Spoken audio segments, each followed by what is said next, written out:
This is Abe Friedtanzer from Awards Buzz, and I'm very excited to be speaking with Katherine Waterston about The Agency. How are you, Katherine? Hey Abe, how you doing? Good. When I was watching this show, I feel like the relationship your character has with Michael Fassbender's is like a coworker who they knew over Zoom for years and then like finally get a chance to meet in person.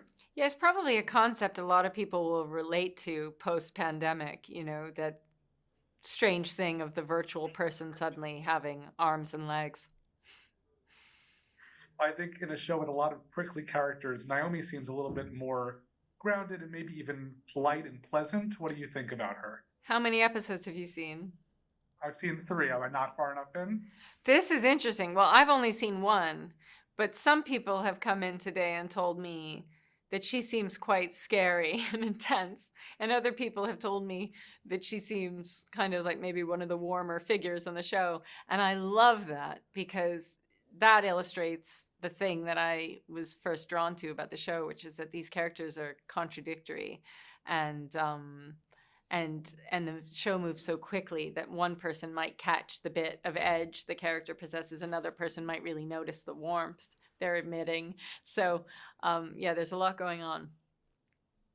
What was the big hook for you about the character description that got you in? Well, the big hook for me was that she didn't make sense to me right away, and I I need to be stimulated. I need to have a conundrum. I need to have something to solve. And generous writers create the problem and give you some room to solve it. And these brilliant writers, they just laid out these contradictory traits on the page, and then I got to have the fun job of trying to figure out how to make them believably exist inside this container, this one person. And it only makes my job easier when that's there. It is a challenge, I suppose. You have to do some work to figure it out, but it's not a challenge in the sense of um,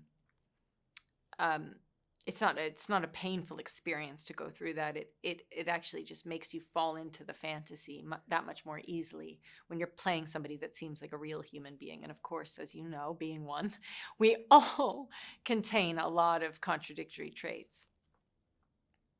Do you have a particular read on her, and is it something you don't want to share because you want people to have their own way of defining it?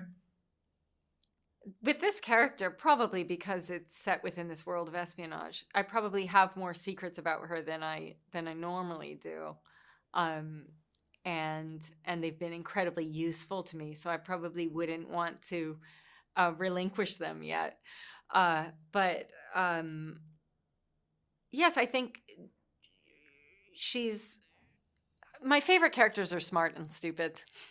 That they have the ways in which the world makes sense to them and the ways in which the world is a mystery to them, and they're kind of floating between these two perspectives. I think I love that the environment affects her behavior a lot. That when she's in the workplace, she's very aware of her position in the hierarchy, and can even be she can defer to and be quite subservient with her boss, um, which is functions as an advantage because she's goes unnoticed a lot and can observe a lot. But then in her role training an operative to go out into the field for the first time, she's the boss and then shows very different qualities there. I think we're all like that in life, and you rarely get to see that kind of contrast in a character. Well, I look forward to seeing the rest of the season and making up my own mind about it. Thank you Yeah, so you'll much, figure Catherine. It it was a out. pleasure to meet you. Thank Thanks. you.